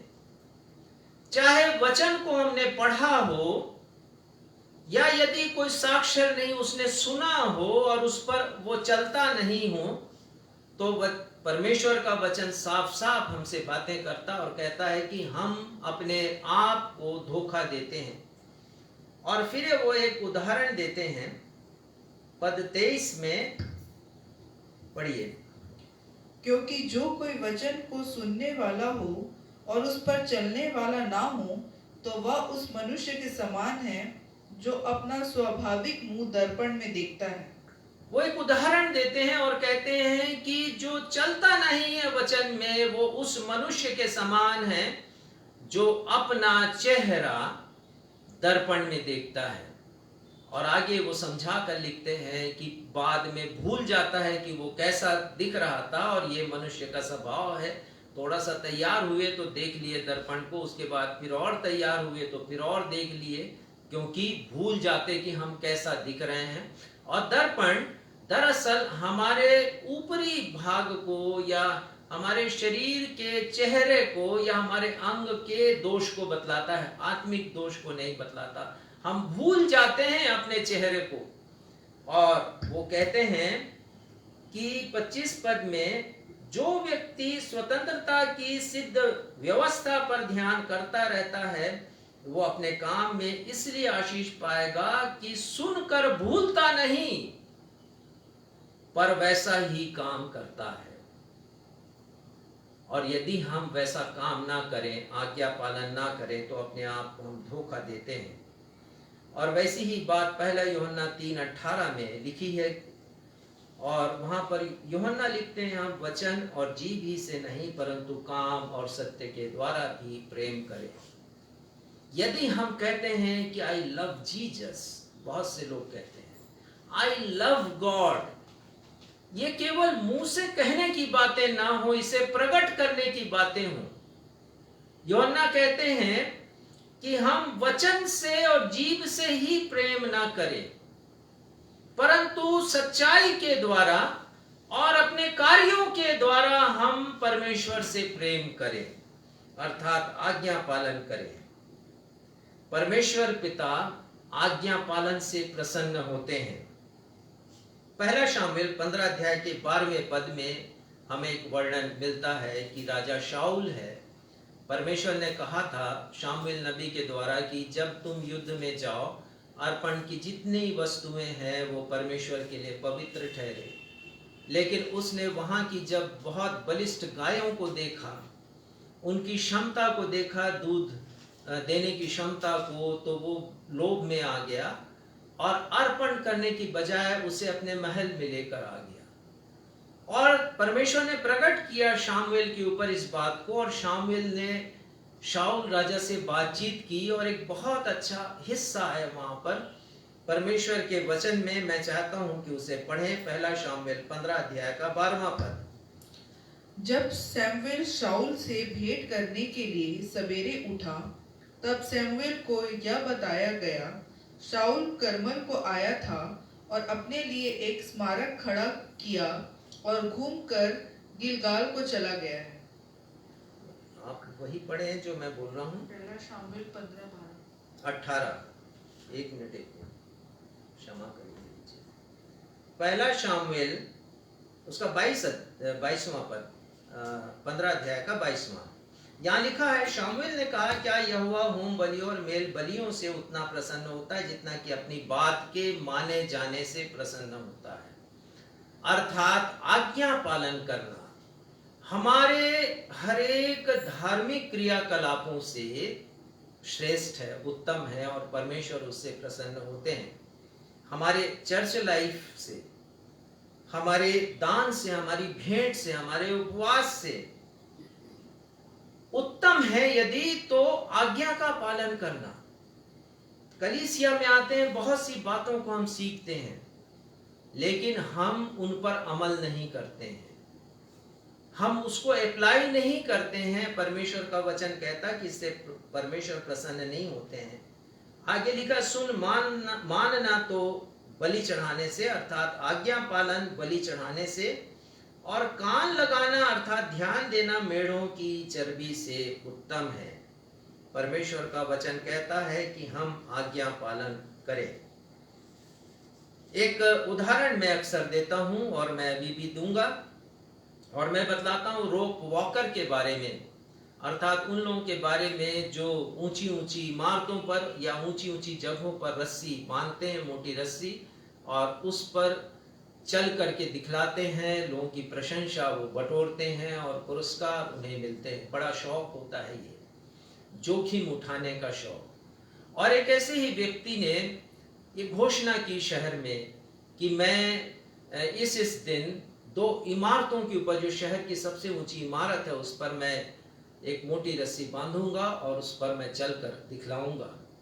और निश्चित तिथि में, निश्चित समय में वो वहां पर उपस्थित हो गया। उसके साथ ढेर सारे लोग भी आ गए, बहुत से पत्रकार भी आ गए, और उसने अपनी यात्रा उस रस्सी के ऊपर चलने की प्रारंभ की। उसके हाथ में एक बांस था, लंबा बांस, जिससे वो अपना बैलेंस बनाता था, और धीरे धीरे धीरे धीरे करके एक छोर से दूसरे छोर पर पहुंच गया। लोग तालियां बजाने लगे, उसकी प्रशंसा करने लगे कि आपने अद्भुत काम किया है, आपने वर्ल्ड रिकॉर्ड बनाया है। और वहां जाने के बाद फिर उसने प्रश्न किया सारे लोगों से कि क्या आप विश्वास करते हैं कि मैं इस काम को दोबारा कर सकता हूं? लोगों ने कहा हाँ बिल्कुल कर सकते हैं, यू कैन डू दिस, आप कर सकते हैं, जरूर कर सकते हैं। फिर उसने दूसरा प्रश्न किया कि ठीक है, यदि आपको इतना विश्वास है तो ये बताइए कि यदि मैं किसी को अपनी पीठ पर ले लूं तो क्या इस छोर से उस छोर पर मैं जा सकता हूं? लोगों ने कहा yes yes, you have courage, you can do it, you have calibre, you can do it, आप कर सकते हैं। तो फिर उसने तीसरा प्रश्न किया कि आप में से कौन आएगा जिसे मैं अपनी पीठ पर चढ़ा लूं और यहां से लेके वहां तक पहुंचाऊं, क्योंकि आपने तो अभी अपने विश्वास को मुझ पर प्रकट किया है। पर उनमें से कोई नहीं आया। ऐसा विश्वास परमेश्वर नहीं चाहते हैं। एक टीनेज लड़का, उसने साहस किया और वो वहां पर पहुंचा उसके पास और बोला कि मैं आपके साथ जाऊंगा, और वो उसकी पीठ पर बैठ गया और उसने फिर से यात्रा प्रारंभ की, और वो इस छोर से उस छोर पर पहुंच गया। और जब दूसरे छोर पर वे पहुंचे तो फिर लोगों की भीड़ लग गई वहां पर। फोटोग्राफर्स आ गए और जर्नलिस्ट आ गए और न्यूज चैनल के लोग आ गए, ढेर सारे लोग आ गए। अब उनके ध्यान का केंद्र वो व्यक्ति नहीं जो रोप वॉकर है, जो रस्सी के ऊपर चलता, परंतु वो युवा लड़का है जो उसकी पीठ पर बैठकर यहां से वहां तक पहुंचा था। और लोगों ने उससे पूछा कि क्या तुम्हें डर नहीं लगा इतनी ऊंचाई पर, जबकि हवा बड़ी तेज थी, रस्सी झूल रही थी इधर से उधर, और उस व्यक्ति का बैलेंस भी कई बार बिगड़ा था, क्या तुम्हें डर नहीं लगा? उसने कहा नहीं लगा। लोगों ने पूछा क्यों नहीं लगा डर? उसने कहा कि जिसकी पीठ पर मैं बैठा वो मेरा पिता है, हमें आज्ञा पालन करना है। ऐसे विश्वास की कोई आवश्यकता नहीं परमेश्वर के पास जो केवल मुंह से प्रकट किया जाए। तीसरी बात हम देखते हैं, अनेक लोग कहते हैं कि परमेश्वर की आज्ञा का पालन करना नामुमकिन है। क्या पर बाइबल में ऐसी आज्ञाएं लिखी गई हैं जिसका पालन मैं और आप नहीं कर सकते? क्या ऐसी आज्ञाएं लिखी गई हैं जो इम्पॉसिबल हो, जो असंभव हो, जो बिल्कुल मुश्किल हो, जिसका पालन मैं और आप नहीं कर सकें? वचन कहता है कि ये मुमकिन है, ये संभव है। दरअसल हम कोशिश ही नहीं करते परमेश्वर की इच्छा को पूरी करने के लिए, हम कोशिश ही नहीं करते। हम अपने एजेंडास ले आते हैं बीच में, हमारे कुछ दूसरे विषय आ जाते हैं वहां पर, हमारी कुछ योजनाएं आ जाती हैं परमेश्वर की इच्छा को पूरी करने की बजाय। हम परमेश्वर के मार्गों पर चलना ही नहीं चाहते हैं। आज का पाठ पुराने नियम से व्यवस्था विवरण 30वां अध्याय, बड़े अच्छे पद हैं, हृदय को छूने वाले ये पद हैं और आज के संदेश से संबंधित पद हैं।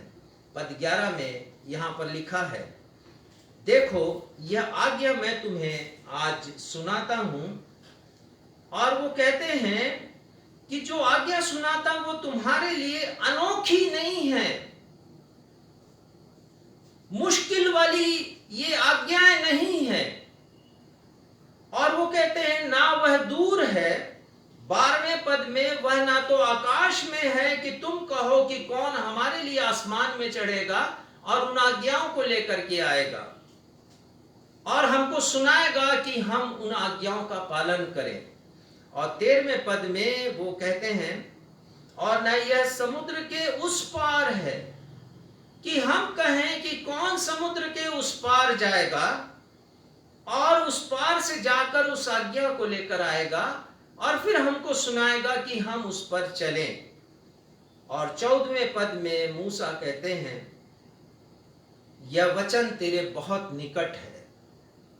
ये परमेश्वर का वचन है, वो मेरे और आपके पिता हैं, उन्हें मेरे और आपकी सुरक्षा का पूरा पूरा ध्यान है। जैसे उस उदाहरण में हमने देख लिया, जो उस मोटी रस्सी पर चलने वाले व्यक्ति ने प्रस्तुत किया, जिसके उदाहरण को हमने सुना। तो वो हमारे पिता हैं, उनका वचन हमारे बहुत निकट है। और वो कहते हैं 14 पद में कि वो हमारे मुंह में हैं और हमारे मन में हैं, ताकि हम इस पर चलें। परंतु हम चलना नहीं चाहते हैं, हम उल्लंघन करते हैं, हम अवहेलना करते हैं परमेश्वर के वचन की। 19वें पद में वो कहते हैं कि आज हमारे और तुम्हारे बीच में आशीष और श्राप की बातें मूसा ने वहां पर कही। इसके पहले यदि आप पढ़ेंगे तो जानेंगे। और वो कहते हैं कि जो आज्ञा मैंने तुम्हें दी हैं, जो बातें मैंने तुमसे कही हैं, उसका साक्षी यदि कोई है, गवाह यदि कोई है, तो आकाश है और पृथ्वी है। बहुत बड़ी बात वो यहाँ पर कहते हैं। और वो कहते हैं कि यदि तुम आज्ञाओं का पालन करोगे तो जीवन और आशीष पाओगे।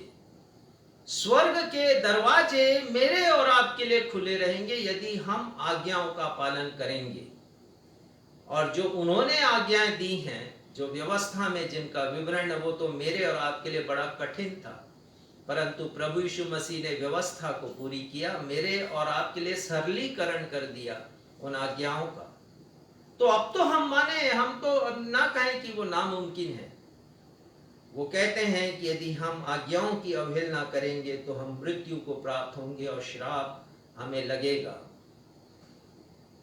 20वें पद में कहते हैं, इसलिए अपने परमेश्वर यहोवा से प्रेम करो, उसकी बात को मानो, आज्ञा पालन करो, उनसे लिपटे रहो, उनकी संगति में रहो। कितने अच्छे शब्द हैं ये। हम परमेश्वर से लिपटना नहीं चाहते हैं,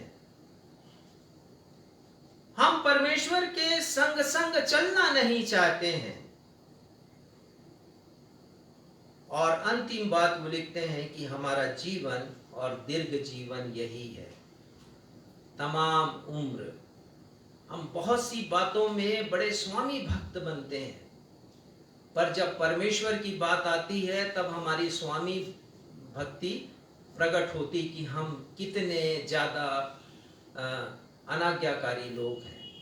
उदाहरण दूंगा, कहीं यात्रा करनी हमें ट्रेन के द्वारा, बहुत समय से पहले पहुंच जाएंगे। आजकल तो और भी समय से पहले पहुंचना पड़ता है कोरोना के कारण, जांच होती वहां पर। अपनी नौकरी पर जाना है तो समय से पहले पहुंचना है हमें। पहले तो लोग बोल भी मारते, अभी तो थंब इंप्रेशन भी चाहिए, बायोलॉजिकल आइडेंटिफिकेशन की जरूरत है। हम इन जगहों पर बड़े समय से पहले पहुंच जाते हैं, समय पर। लेकिन कलीसिया में कितने बजे पहुंचते हैं? मैं जानता हूं कि बहुत से लोग कलीसिया में तब पहुंचते हैं जब होली कम्युनियन का समय होता है। आराधना और स्तुति के भाग को वो मिस करते हैं, उपेक्षा करते हैं। हम कितने ईमानदार हैं परमेश्वर के प्रति। जब कुछ देने की बात आती है तो चर्च की थैली में यदि 100 का नोट आ गया, हमारे लिए बड़ा जान पड़ता है वो 100 का नोट या 500 का नोट, पर यही नोट जब बाजार जाता है तो छोटा लगने लगता है। हम कितने आज्ञाकारी हैं परमेश्वर के प्रति, कितने लिपटे रहते हैं हम। राजा सुलेमान ने अपने जीवन की संध्या पर जीवन का सार लिख दिया। सबोपदेशक 12:13 में वो लिखते हैं, सब कुछ सुना गया, अंत की बात यह है कि परमेश्वर का भय मान और उसकी आज्ञाओं का पालन कर, क्योंकि मनुष्य का संपूर्ण कर्तव्य यही है। निचोड़ के रख दिया उन्होंने जीवन को। वो एक राजा, सबसे ज्यादा बुद्धिमान, ना पहले कोई हुआ, ना कोई था और ना कोई होगा, उसके बारे में लिखा है। ऐसा परमेश्वर ने बुद्धि से परिपूर्ण किया। उसकी बातों को तो कम से कम माने। वो कहते हैं कि जीवन का सार ये है, अंत की बात है, ये अंतिम बात वो कहना चाहते हैं।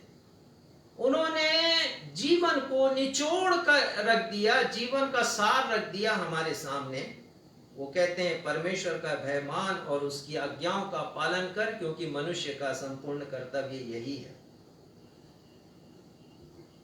चौथी बात, आत्मिक क्षेत्र में हमारी उपलब्धि चाहे कितनी भी बड़ी क्यों ना हो, हमें आज्ञा का पालन करना है।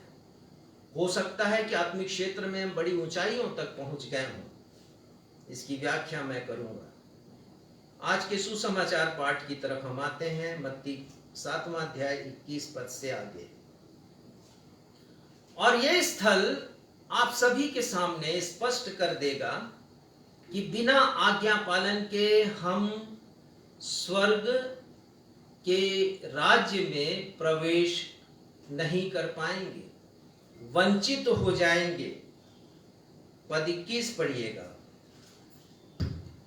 जो मुझसे हे प्रभु कहता है, उनमें से हर एक स्वर्ग के राज्य में प्रवेश ना करेगा, परंतु वही जो मेरे स्वर्ग पिता की इच्छा पर चलता है। प्रभु यीशु मसीह कह रहे हैं यहाँ पर, ये उनका कलाम है, ये उनके वचन है, ये किसी दूसरे प्रचारक के वचन नहीं है जो मैंने ले लिए या मेरे दिल के ख्यालात नहीं है। ये प्रभु यीशु मसीह स्वयं कह रहे हैं यहाँ पर, जो मुझसे हे प्रभु कहता, उनमें से हर एक, ध्यान दीजिएगा, हर कोई स्वर्ग के राज्य में प्रवेश नहीं करेगा।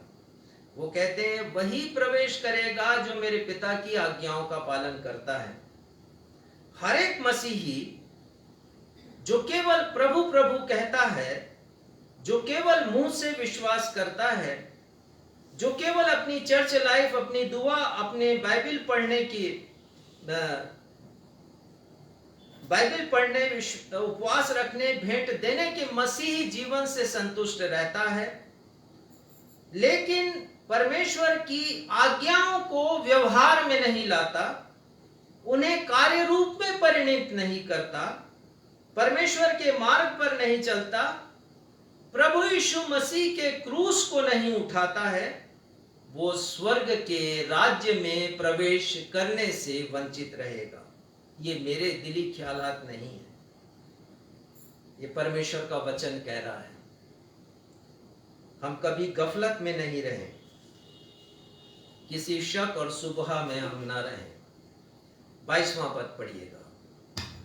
उस दिन बहुत से लोग मुझसे कहेंगे, बहुत से लोग, ध्यान दीजिए, बहुत से लोग, बड़े बड़े प्रचारक, भविष्यवाणी करने वाले, दुष्टात्मा निकालने वाले, आश्चर्य कर्म करने वाले, मुझसे कहेंगे, प्रभु यीशु मसीह कह रहे हैं, मुझसे कहेंगे, हे प्रभु क्या हमने, पढ़िएगा, क्या हमने तेरे नाम से भविष्यवाणी नहीं की? तेरे नाम से हमने काम नहीं किया प्रभु, तेरा ही नाम हम लेते थे, तेरे ही नाम से हम प्रार्थना करते थे, हम में सामर्थ आती थी प्रभु, और हम ऐसा करते थे, सामने की भीड़ गिर जाया करती थी, तेरे नाम से हमने किया है। आगे, और तेरे नाम से दुष्ट आत्माओं को नहीं तेरे निकाला। नाम से दुष्ट आत्माएं थरथराती थी प्रभु। और उसके आगे, और तेरे नाम से बहुत आश्चर्य कर्म नहीं किए। क्या हमने आश्चर्य कर्मों को नहीं किया प्रभु? लोगों की जिंदगी में क्या हमने भौतिक आशीषों को नहीं लाया? आश्चर्य कर्म हमने नहीं किए? आजकल प्रभु यीशु मसीह के नाम से ऐसा करने वालों की तो बाढ़ आ गई है, और उनके नाम से बहुत बड़ी भीड़ आती है। एक नहीं अनेक प्रचारक हैं, बहुत से भविष्यवक्ता प्रोफेट्स आ गए हैं, और प्रोफेटेस भी आ गई हैं, और वो आश्चर्य कर्म करते हैं, वो चंगाई देते हैं, वो प्रॉस्पेरिटी की बात करते हैं, समृद्धि की बात करते हैं, वो आपके बैंक बैलेंस को बढ़ाने की बात करते हैं, वो भविष्यवाणी करते हैं, वो भरी सभा में नाम लेकर के भी बुलाते हैं, वो मेस्मराइज करते हैं, वो यीशु के नाम से अपनी दुकानें चलाते हैं। उनके फरेब में नहीं आइए। आप मन से नहीं, आप मन से यीशु के नहीं परंतु उनके गुलाम बन जाएंगे। ये यकीन कीजिए, बहुत से लोग गुलाम बने हुए हैं, उनके ऊपर इतना अगाध विश्वास है ऐसे लोगों के ऊपर। हजारों की सभा में यदि नाम लिया जाए, एक नाम सपोज एस्तर, आप इसे आश्चर्य कर्म समझेंगे क्या? लेकिन यदि किसी का नाम एस्तर है तो वो तो बड़ी प्रसन्न हो जाएगी, मुझे नाम लेकर बुलाया। प्रभु यीशु मसीह के लिए भविष्यवाणी की गई, सटीक भविष्यवाणी प्रभु यीशु मसीह के लिए। एक कुंवारी गर्भवती होगी, सटीक स्थान का भी नाम था वहां पर। बैतलहम में प्रातः तू किसी मायने में छोटा नहीं है।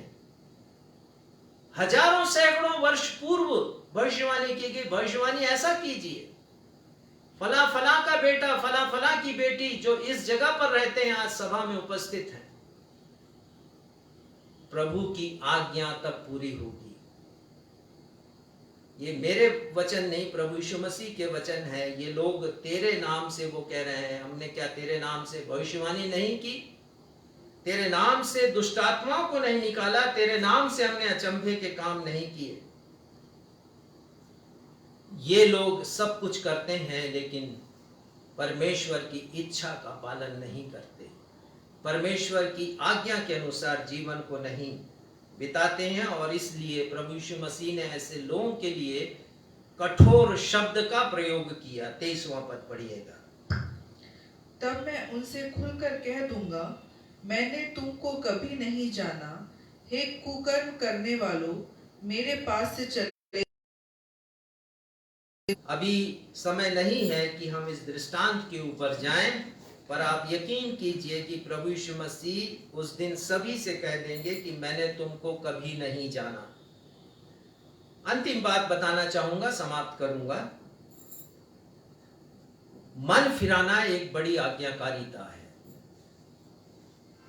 प्रभु यीशु मसीह ने एक दृष्टांत कहा है, और ये मुझे बहुत ही पसंद है। ये दृष्टांत मत्ती रचित सुसमाचार 21 अध्याय के 28, 29, 30 पद में प्रभु यीशु मसीह दृष्टांत देते हैं, और वो बताते हैं एक पिता के 2 पुत्र थे। पिता ने एक पुत्र से कहा है कि जा दाख की बारी में काम कर बेटा, और उस बेटे ने साफ साफ पिता से कह दिया कि पापा मैं नहीं जाता, मैं नहीं जाऊंगा वहां पर काम करने के लिए। तो जब उसने इनकार किया कि मैं नहीं जाऊंगा, तो पिता ने दूसरे पुत्र से कहा, बेटा जा दाख की बारी में काम कर। और उसने कहा कि हाँ पापा मैं जाऊंगा, अवश्य जाऊंगा। और इसके बाद प्रभु यीशु मसीह दोनों बेटों के रिस्पांस के विषय में बतलाते हैं कि आज्ञा पालन किसने किया, उत्तम कौन है, श्रेष्ठ कौन है। और वो कहते हैं कि दूसरे बेटे ने, जिसने कहा मैं जाऊंगा, उसने अपने पिता के साथ विश्वासघात किया। जाऊंगा कह करके भी उसने विश्वासघात किया। वो पिता के प्रति निष्ठावान नहीं रहा, और ना ही वो पिता के प्रति स्वामी भक्त रहा जो उसके खुद के पिता थे, परंतु पहले बेटे ने जिसने कहा था कि मैं नहीं जाऊंगा, प्रभु यीशु कहते हैं पछता कर वो खेत दाग की बारी में गया, पश्चाताप करके। और पश्चाताप करना, मन फिराना परमेश्वर की आज्ञा है। जो ऐसे व्यक्ति जो कि भविष्यवाणी करते हैं, ऐसे व्यक्ति जो दुष्ट आत्माओं को निकालते हैं, ऐसे व्यक्ति जो आश्चर्य कर्म करते हैं, उनकी सभाओं से ये विषय गायब रहते हैं। मन फिराने का, जीवन परिवर्तित करने वाला संदेश मैंने नहीं सुना उनकी सभाओं में। पौलुस लिखते हैं प्रेरित 17:30 में, अंतिम में संदर्भ दूंगा, इसलिए अब परमेश्वर अज्ञानता के समयों पर ध्यान नहीं देते हुए अब हर जगह सब मनुष्यों को मन फिराने की आज्ञा देते हैं। मन फिराना एक आज्ञा है जिसका पालन करना, जिसका प्रचार करना हमारे लिए बड़ा आवश्यक है। यदि हम केवल शरीर के लिए सोचेंगे, मसीह से केवल अपने शरीर के लिए, अपने जीवन के लिए आशा रखेंगे, संत पौलुस कहते सबसे अधिक अभागे हैं, क्योंकि असली जीवन की शुरुआत तो मृत्यु के पश्चात होती है। और उस जीवन में यदि मैं और आप पुरस्कृत होना चाहें तो हमें आज्ञा पालन करना पड़ेगा। आइए हम सब प्रार्थना करें, परमेश्वर से सामर्थ्य मांगे कि हम परमेश्वर के आज्ञाओं पर अपने जीवन को चला सकें, ताकि प्रभु यीशु मसीह के अनुसार हम स्वर्ग के राज्य में पहुंच सके। उन्होंने कहा, जो मुझसे हे प्रभु कहता, उनमें से हर एक परमेश्वर के राज्य में, स्वर्ग के राज्य में प्रवेश नहीं करेगा, परंतु वो जो उनकी इच्छा का पालन करता है। आइए हम परमेश्वर पिता से सामर्थ्य मांगे, चाहे मैं हूं या आप हों, कि हम परमेश्वर की आज्ञाओं पर चल सके, अपने जीवन का निर्वाह करें। हमारे पिता, इस वचन के लिए जिसे आपने हमें दिया है पिता, हम धन्यवाद देते हैं। उस चेतावनी के लिए जो प्रभु यीशु मसीह ने हमें दिया, हमें सतर्क किया है पिता, कि यदि हम स्वर्ग के राज्य जाना चाहें, यदि वंचित ना होना चाहें, तो हमें आज्ञाओं का पालन करना पड़ेगा। पिता, आपसे सामर्थ्य चाहते हैं, पवित्र आत्मा हमारी अगुवाई करे पिता, हमें मार्गदर्शन दे ताकि हम आपकी आज्ञाओं को माने। प्रभु यीशु मसीह ने कहा, यदि तुम मुझसे प्रेम करोगे तो मेरी आज्ञाओं का पालन करोगे। होने दीजिए पिता, यदि हम कहें कि हमें प्रभु से प्यार है, प्रभु यीशु से, हम उनकी आज्ञाओं का भी पालन करें, और उनकी आज्ञाओं का पालन करना हमारे लिए कठिन नहीं है। धन्यवाद देते हुए अपनी इस प्रार्थना को आपके बेटे, हमारे मुक्तिदाता प्रभु यीशु मसीह के नाम से मांगते हैं। सुनिए और कबूल कीजिए। हम सब कहें आमीन। आमीन। आशीष ग्रहण करें। अब हमारे अद्वैत पिता परमेश्वर का प्रेम, हमारे उद्धारकर्ता प्रभु यीशु मसीह का अनुग्रह और शांतिदायक पवित्र आत्मा की सहभागिता हम में से हर एक के साथ अब से लेकर के युगान युग बनी रहे। हम सब कहें आमीन। जय मसीह। जय मसीह।